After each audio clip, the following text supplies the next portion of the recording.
राधे राधे। जय हिंद साथियों, मैं प्रमोद कुमार। बजट 2026-27 को मैं आपके सामने डिटेल से बता रहा हूँ। ये पार्ट नंबर 1 है। इसमें जितना भी कंटेंट है एग्जाम पॉइंट ऑफ व्यू की दृष्टि से बहुत इंपॉर्टेंट है। देखिए, बजट 2026-27 जो 2026-27 का जो बजट है, सबसे पहले तो ये क्वेश्चन अच्छा बन सकता है कि कुल कितना बजट है। ये 2026 और 27 का जो बजट है, ये बजट है 53.50 लाख करोड़ का।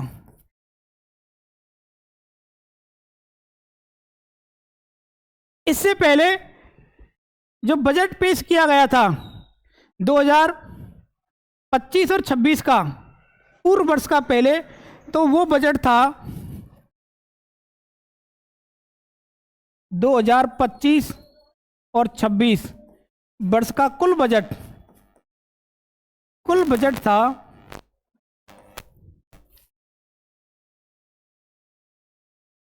50.65 लाख करोड़ का।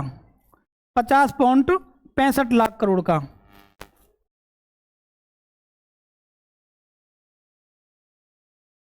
तो अब की बार 2026-27 वाले बजट में बढ़ोतरी हुई है।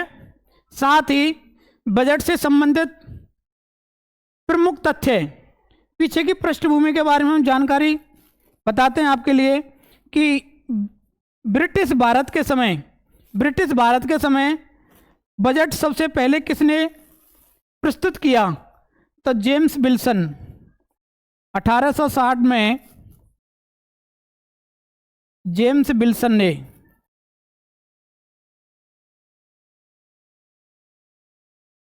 बजट पेश किया था।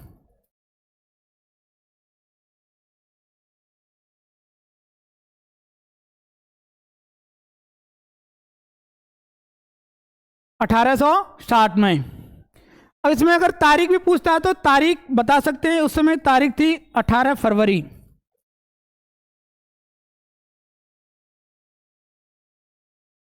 इसके बाद एग्जाम पॉइंट ऑफ व्यू की दृष्टि से स्वतंत्र भारत का बजट किसके द्वारा पेश किया गया? स्वतंत्र भारत का। तो स्वतंत्र भारत का जो बजट पेश किया गया था, यहां बता सकते हैं उसको हम।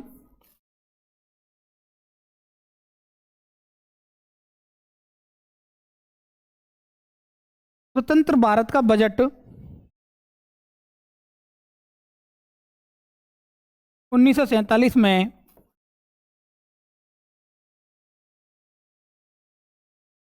आर षणमुखम शेट्टी के द्वारा पेश किया गया था। इसके बाद गणतंत्र भारत का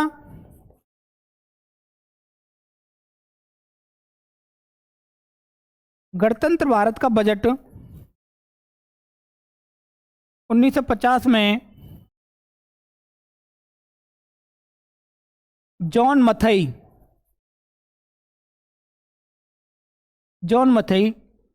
वित्त मंत्री जी के द्वारा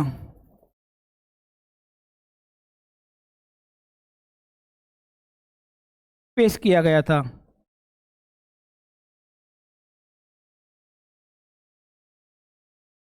तो आपसे पूछा जाएगा कि स्वतंत्र भारत के पहले फाइनेंस मिनिस्टर कौन थे? तो आप बता सकते हैं यहां पर स्वतंत्र भारत के पहले finance minister R Shanmukham Shetty.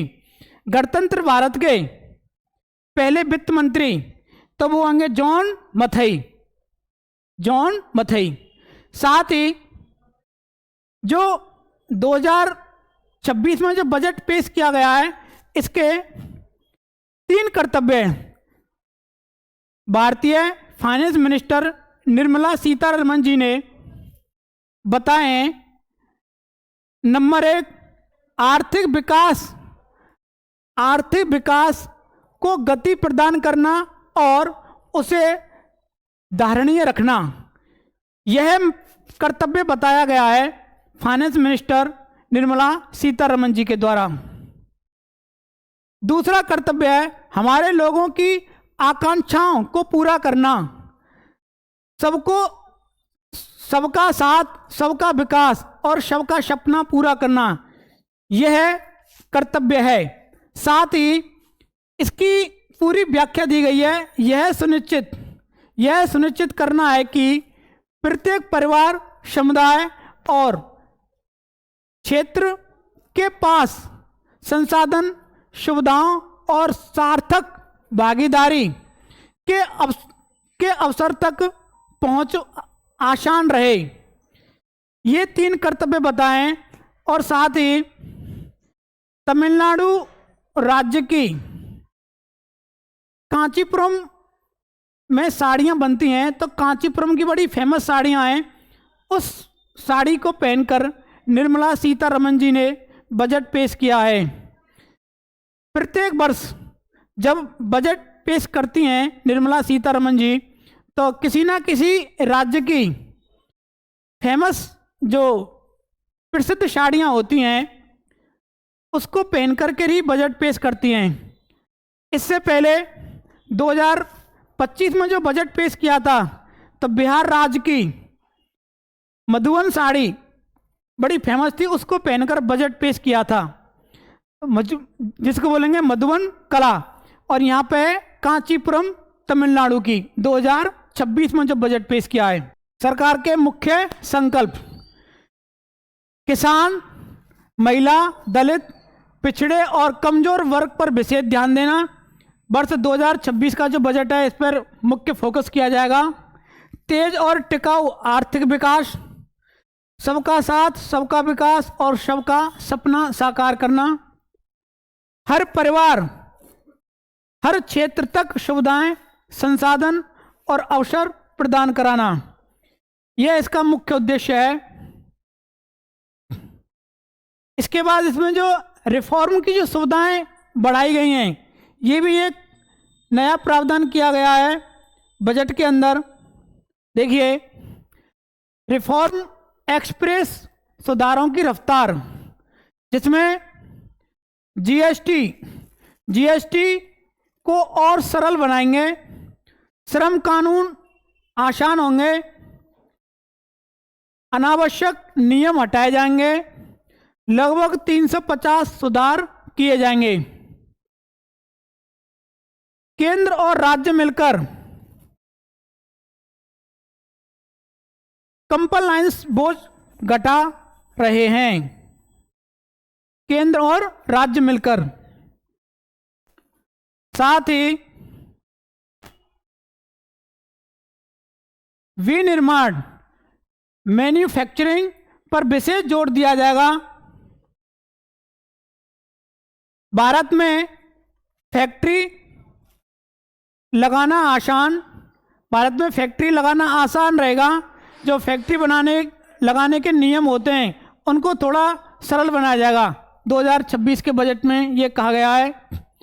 निर्यात बढ़ाने के लिए टैक्स और ड्यूटी में छूट, मुख्य क्षेत्र इलेक्ट्रॉनिक्स, फुटवियर, चमड़ा, टेक्सटाइल पर विशेष प्रावधान। एयरक्राफ्ट, रक्षा उपकरण का भी इसमें प्रावधान किया गया है। वैसे इस बजट में रक्षा बजट के तहत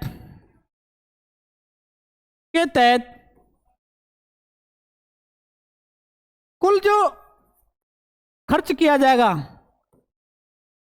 कुल खर्चा जिसमें दिया रक्षा बजट में, वो 7.84 लाख करोड़ का प्रावधान है,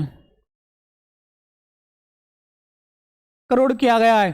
अब पूछेंगे कि 2026-27 के बजट में, रक्षा बजट में कितने % की वृद्धि की है। तो यहां पर वृद्धि, इसमें जो वृद्धि हुई है 15.2%। और इससे पहले जो बजट, रक्षा बजट में जो कुल पैसा दिया गया था केंद्र सरकार के द्वारा और वित्त मंत्री जी के द्वारा, वो दिया गया था इससे पहले 6.81 लाख करोड़ रुपए।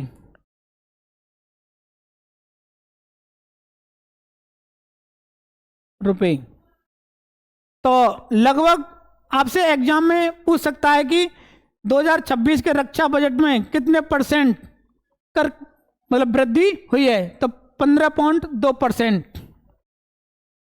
MSME को चैंपियन बनाने की योजना, जो लघु सूक्ष्म उद्योग हैं उन उद्योगों की अधिक से अधिक छोटे बड़े लघु उद्योगों के लिए वित्तीय सहायता प्रदान कराना एवं उनमें वृद्धि करना, यह फोकस किया गया है 2026 के बजट में। भरोसेमंद कंपनियों को कम जांच तेज क्लियरेंस करना, जो भरोसेमंद कंपनी है उनकी जांच पड़ताल ज़्यादा गहराई या डीप तरीके से नहीं की जाएगी, इसमें भी कुछ छूट दी गई अब की बार। ज़्यादा फैक्ट्रियां तो ज़्यादा नौकरियां होंगी, ये अच्छे विकास विकसित देश या विकासशील देश की पहचान है। 20 पर्यटन स्थलों पर गाइड ट्रेनिंग दी जाएगी गाइडों को, साथ ही 10,000 गाइडों को कौशल विकास के तहत जोड़ा जाएगा। इसके बाद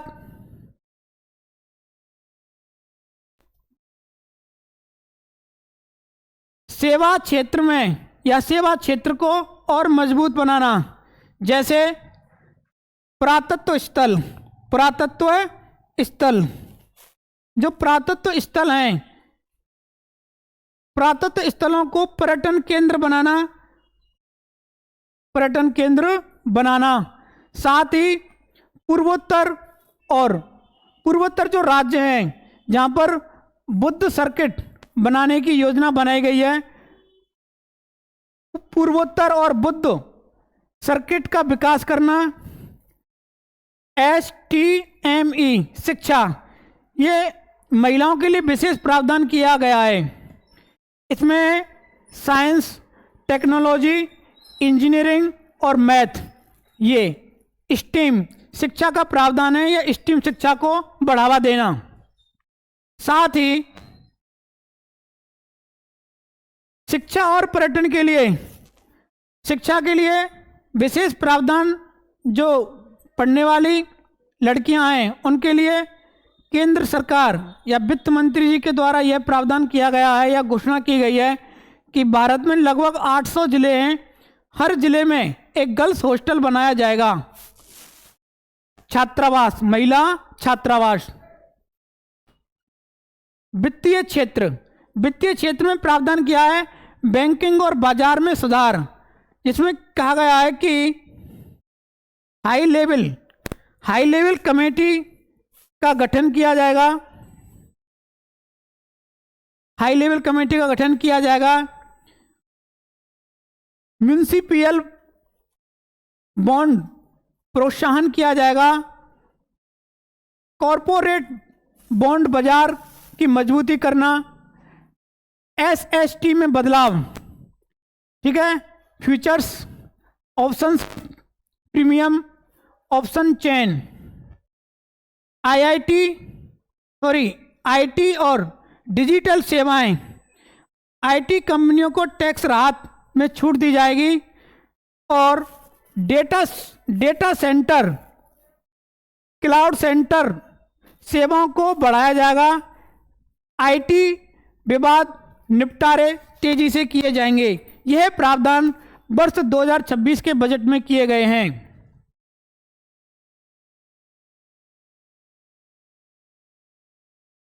बुनियादी ढांचे या ढांचा, इनमें इंफ्रास्ट्रक्चर के तहत विशेष कॉरिडोर बनाए जाएंगे रेयर अर्थ मेटल के लिए, साथ ही नए फ्रंट कॉरिडोर बनाए जाएंगे, 20 नए राष्ट्रीय जलमार्ग बनाए जाएंगे, साथ ही बंदरगाह, शिपिंग और लॉजिस्टिक्स पर जोर दिया जाएगा। पूर्व भारत के लिए पूर्वोत्तर कॉरिडोर का भी प्रावधान किया जाएगा, इसको बोलेंगे लॉजिस्टिक का प्रावधान। इसमें होगा 2 लाख करोड़ राज्यों को दिया जाएगा। 2 लाख करोड़ रुपए के तहत जो पैसा है वो राज्यों के लिए दी जाएगी मदद के रूप में। वह नए जल मार्ग। तो मुझे बताएंगे कि भारत का सबसे दूरी में या लंबा राष्ट्रीय जलमार्ग कौन सा है और कौन सी नदी पर है। ये मुझे आप कमेंट बॉक्स में आंसर के रूप में देंगे। ऊर्जा सुरक्षा और हरित विकास, जिसके तहत कार्बन कैप्चर योजना, इसमें आएगी आपकी 20,000 करोड़। साथ ही ग्रीन एनर्जी में आपको सस्ती और आसान बनाया जाएगा ग्रीन एनर्जी को। ऊर्जा, इसमें मुख्य ऊर्जा के स्रोत जैसे सोलर एनर्जी, बैटरी, लिथियम और न्यूक्लियर एनर्जी, इनका भी इसमें प्रावधान किया गया है। शहरी विकास के तहत टायर 2 और टायर 3 शहरों पर विशेष फोकस या भरोसा किया गया है, जिसमें 7 हाई स्पीड रेल कॉरिडोर बनाए जाएंगे। इसमें बहुत मोस्ट है, ये आपसे पूछ सकता है। पहला कॉरिडोर होगा बॉम्बे टू पुणे, दूसरा होगा पुणे हैदराबाद, तीसरा होगा हैदराबाद बेंगलुरु, चौथा होगा हैदराबाद चेन्नई और इसमें 5वां होगा चेन्नई और बेंगलुरु। साथ ही 6वां होगा दिल्ली वाराणसी और 7वां होगा वाराणसी और सिलीगुड़ी। इसमें ये प्रावधान किए गए हैं 2026 के वित्तीय बजट में। मैं आपको बता देता हूं, बजट शब्द का प्रयोग संविधान में नहीं किया गया है। इसके लिए अनुच्छेद 112 बनाया गया, जिसमें वार्षिक वित्तीय विवरण का प्रावधान है। वार्षिक वित्तीय विवरण, इस पर भी आप विशेष ध्यान दें, क्योंकि यह एग्जाम में पूछे जाने वाला मोस्ट इंपॉर्टेंट क्वेश्चन बन सकता है। इसमें सामाजिक क्षेत्र में Kaushal Yojana 1.5 lakh care giver training दी जाएगी। साथ ही दिव्यांग सहारा योजना, सहायक उपकरण, AI आधारित कृत्रिम अंग डेवलप किए जाएंगे। जो दिव्यांग जन हैं, जो विकलांगता से पीड़ित हैं, उन व्यक्तियों के लिए विशेष प्रावधान किया गया बजट 2026 में। स्वास्थ्य सेवाएं, मानसिक स्वास्थ्य संस्थानों का विस्तार होगा। जिला अस्पतालों में आपातकालीन और ट्रॉमा सेंटर केयर खोले जाएंगे। आपको मैं बता देना चाहता हूं, एम्स,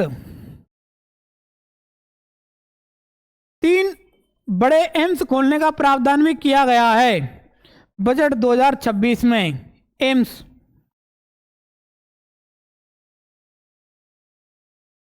शासन और व्यापार में सुगमता, इसके साथ ही जो कस्टम ड्यूटी है, कस्टम और टैक्स फ्री, डिजिटल और तेज, ईमानदार करदाताओं को राहत दी जाएगी बैंकों के द्वारा। साथ ही छोटे करदाताओं पर कम जुर्माना, जो छोटे करदाता हैं उनके ऊपर बैंक्स जो हैं वो जुर्माना कम लगाएगी। पुराने मामलों में काफ़ी और सरल समाधान का प्रावधान किया गया है। मैं आपको बता देना चाहता हूं कि पहले अगर कर टैक्स की चोरी का कोई अभियुक्त पकड़ा जाता था उसको कठोर कारावास होता था, लेकिन उसमें कुछ आसान और सरल बनाए गए हैं। लगभग 7 वर्ष का जुर्माना, मतलब 7 वर्ष तक का जेल का प्रावधान था। अब उस 7 वर्ष जेल के स्थान पर लगभग 2 से या 3 वर्ष तक जेल में रखा जा सकता है।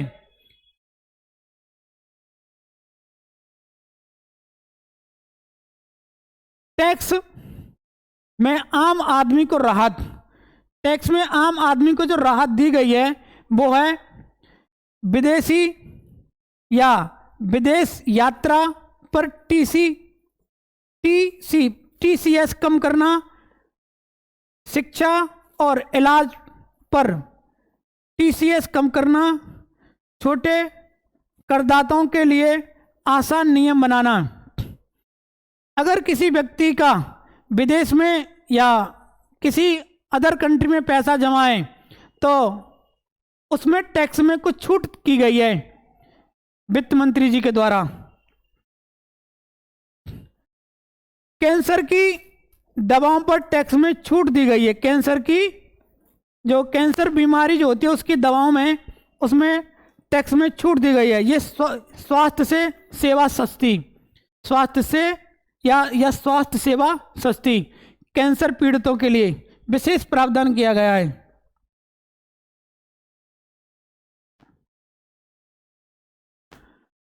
राजकोषीय स्थिरता, राजकोषीय स्थिरता में आप पहला ये पॉइंट पढ़ेंगे कि राजकोषीय स्थिरता है। जो राजकोषीय स्थिरता है इसमें सरकार कर्ज काबू में रखना चाहती है, घाटा धीरे धीरे कम किया जा रहा है, लक्ष्य स्थिर और मजबूत अर्थव्यवस्था का भी प्रावधान किया गया है। राज्यों के लिए 1.4 लाख करोड़ का अनुदान दिया गया है। राज्यों के लिए 1.4 लाख करोड़ का अनुदान दिया गया है। रेल बजट,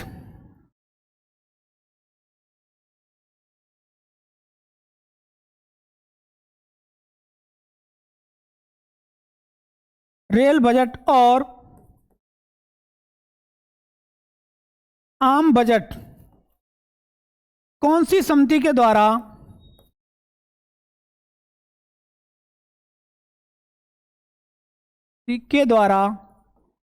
एक किए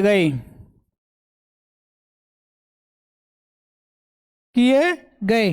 तो आपका आंसर होना चाहिए, तो आपका आंसर होना चाहिए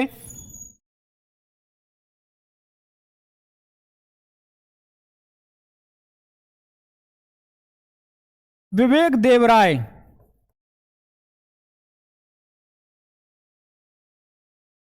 कमेटी। फिर पूछेगा विवेक देवराय कमेटी का गठन कौन से वर्ष हुआ? तो वर्ष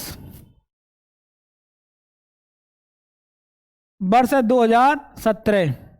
2017 में वित्त मंत्री कौन थे?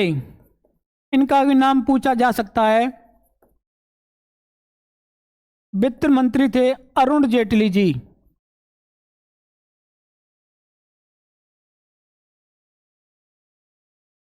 अरुण जेटली जी।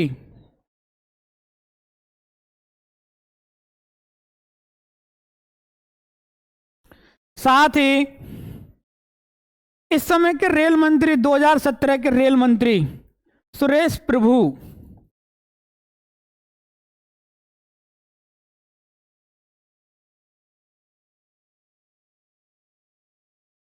दो 2017 में एक साथ रेल बजट और आम बजट पेश किया गया था। इससे पहले 2017 से पहले रेल बजट और आम बजट को अलग अलग पेश करने के लिए विलियम एकवर्थ कमेटी का गठन हुआ था वर्ष 1921 में, और साथ ही 1924 में एक साथ